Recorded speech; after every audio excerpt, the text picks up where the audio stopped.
ஹாய்ங்க.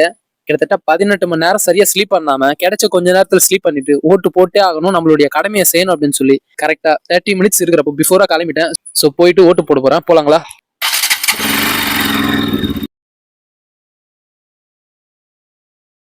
ஓட்டு போட்டதுக்கு அப்புறம் என்ன சந்தோஷம். மாத்தி மாத்தி 3 மாடுலேஷன்ல போஸ குடுத்துட்டு, அப்படியே அங்கிருந்து கொஞ்ச நேரம் கிளம்பலாம் திங்க் பண்றப்போ, அண்ணனுங்கிட்ட அறிவுபூர்வமான விஷயங்கள பேசிட்டு, அங்கிருந்து கொஞ்சம் டைம் பாஸ் பண்ணிட்டு, ஜாலியா இருந்துட்டு, அப்படியே எஸ்கேப் ஆகலாம் திங்க் பண்றப்போ, அரசியல பத்தி பேசி ஒரு சில விஷயத்துல ஆர்கியூமெண்ட்ல முடிஞ்சு, தெரியாத விஷயத்த கத்துட்டு, தெரிஞ்ச விஷயத்த ஷேர் பண்ணி, அட்வைஸையும் குடுத்து, அங்கிருந்து நைஸா அப்படியே எஸ்கேப் ஆயாச்சு.